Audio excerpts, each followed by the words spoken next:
दोस्तों, आज मैं पाकिस्तान फिल्म इंडस्ट्री और पाकिस्तान ड्रामा इंडस्ट्री से जुड़ी हुई ऐसी अदाकारा के बारे में बताने जा रहा हूँ जिन्होंने इंडिया में भी जाके चंद फिल्मों में काम किया। जी हाँ, बात करने जा रहा हूँ अदाकारा और मॉडल अनीता यूब की। प्यार का पहली बार का दिल हो गया सोने यार का।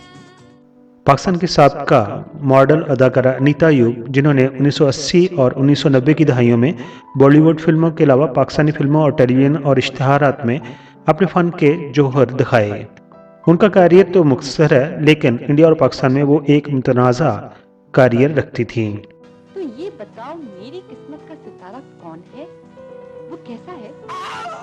यूं तो उन्होंने अपने करियर का आगाज बतौर मॉडल किया था, लेकिन 1993 में बॉलीवुड फिल्म इंडस्ट्री के मशहूर मरूफ अदाकार, सदाकार, डायरेक्टर, प्रोड्यूसर देव आनंद ने एक फिल्म लिखी थी और उसकी हदायतकारी भी दी थी। फिल्म का नाम था प्यार का तराना और ये फिल्म जर्मनी में शूट हुई थी। उसमें हीरोइन का किरदार जो था वो अनीता यूब ने निभाया था। अगर पाकिस्तान टेलीविजन की बात करें तो अनीता यूब ने अपने फनी करियर का आगाज पाकिस्तान टेलीविजन सीरियल गर्दिश से किया था।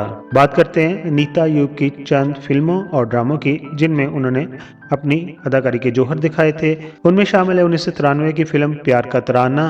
1994 में ही दूसरी फिल्म बनी थी सबके बाप। 1994 की एक फिल्म थी गैंगस्टर, ये भी देव आनंद की प्रोडक्शन थी। अगर ड्रामों की बात करें तो 1987 में एक ड्रामा बना था गर्दिश, जो कि पाकिस्तान टेलीविजन कराची की प्रोडक्शन थी। 1992 में एक ड्रामा बना था हसीना आलम, उसमें भी उन्होंने अपनी अदाकारी के जौहर दिखाए थे।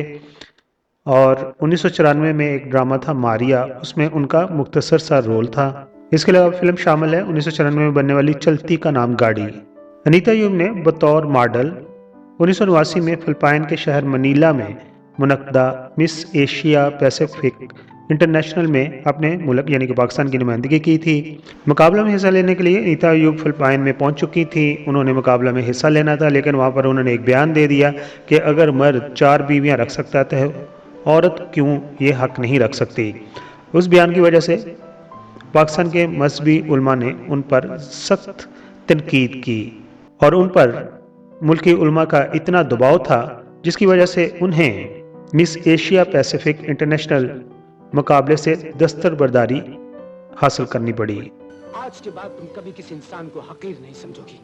इसके अलावा जब वो इंडिया में मौजूद थी तो मीडिया का ये कहना था कि इंडिया के अंडरवर्ल्ड किंग दाऊद इब्राहिम से उनके करीबी तल्कात हैं। और उस वक्त बॉलीवुड के फिल्म प्रोड्यूसर जुवेद सिद्दीक नामी ने उन्हें अपनी फिल्म में पहले लेने के लिए उनसे रब्ता किया और बाद में उन्हें हिंदी फिल्म्स में कास्ट करने से इनकार कर दिया, जिसके ऊपर 1995 में दाऊद इब्राहिम के गिरोह ने गोली मारकर जुवेद सिद्दीक को हलाक कर दिया था। लोगों का कहना है कि अनीता यूब ने किंग अंडरवर्ल्ड दाऊद इब्राहिम से जुवेद सिद्दीक नामी की शिकायत की, जिसके बिना पर उसके साथियों ने 1995 में उसे गोली मारकर हलाक कर दिया। लेकिन हकीकत में पुलिस ऐसे कोई भी शवाहद हासिल न कर सकी जिससे साबित हो कि ये अनीता यूब की वजह से कत्ल हुआ था। उसके अलावा इंडियन हुकूमत ने उन पर इल्ज़ाम लगाया था कि वो पाकिस्तान के लिए जासूसी करती हैं और मुबीना तौर पर बम्बई बम धमाकों में मुलव्वस हैं, लेकिन इसके बारे में भी कोई ख़ास सबूत इंडियन गवर्नमेंट प्रोवाइड ना कर सकी। इसके अलावा एक और किस्सा अंबर यूब और अनीता यूब के साथ जुड़ा हुआ है। कहते हैं कि जब बेनज़ीर के अपने ही सदर जनाब फरूक लगारी साहब ने बेनज़ीर की हुकूमत का बिस्तर गोल कर दिया था, तो उसके कुछ अरसा बाद की बात है, बेनज़ीर को किसी काम के सिलसिले में इस्लामाबाद जाना पड़ गया और बेनज़ीर को शक था कि जब वो इस्लामाबाद में होती हैं तो जरदारी साहब कुछ रंग रलियां मना रहे होते हैं कराची के अंदर। बेनज़ीर एयरपोर्ट पर गई, लेकिन 1 घंटे के बाद वापस घर आ गई क्योंकि फ़्लाइट बहुत ज़्यादा लेट थी और उन्होंने अपना प्रोग्राम कैंसिल कर दिया। जब बेनज़ीर घर पहुंची और अपने बेडरूम में गई तो वो हैरान और परेशान हो गई जब उन्होंने इन दोनों बहनों यानी कि अंबर यूब और अनीता यूब को आसिफ जरदारी के साथ अपने घर के अंदर देखा। समझ के जैसे उन्होंने रंगे हाथों पकड़ लिया। तो बेनज़ीर ने कहा कि अगर तुमने ये गंदा काम इनके साथ करना ही था तो मेरे बेडरूम में क्यों कहीं और जाते, मेरे बेड को क्यों गंदा किया। उस पर दोनों बहनों को बेनज़ीर ने सिक्योरिटी गार्ड के हवाले कर दिया और कहा इनको ले जाओ और मैं कुछ देर के बाद आती हूँ।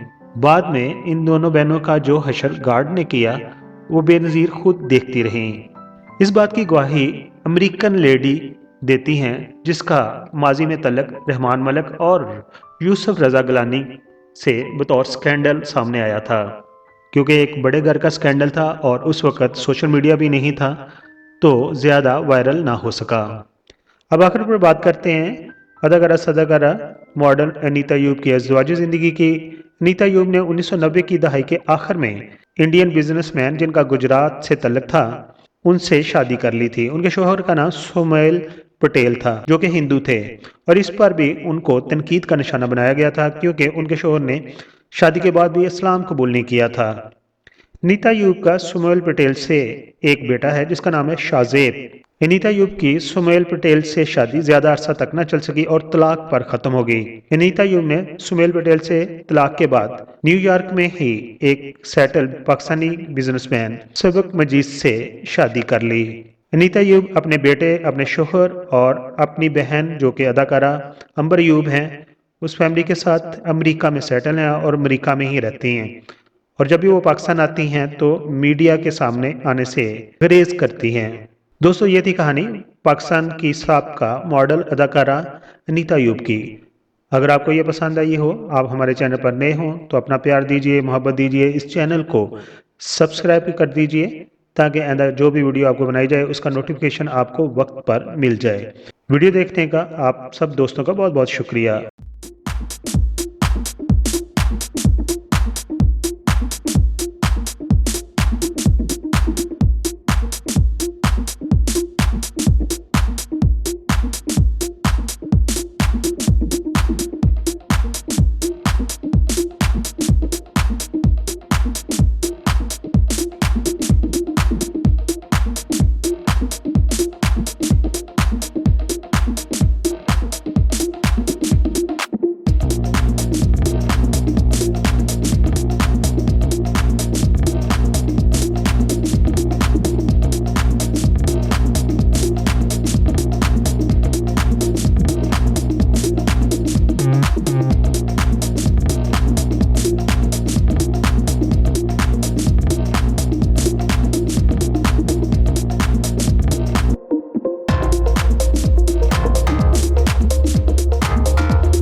ऐसी ही यादगार अनोखी कहानियों पर मबनी वीडियोस देखने के लिए सब्सक्राइब करें आपका अपना चैनल।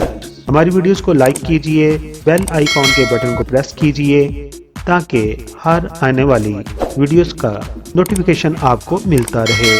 अपना बहुत सारा ख्याल रखिए। Thank you so much.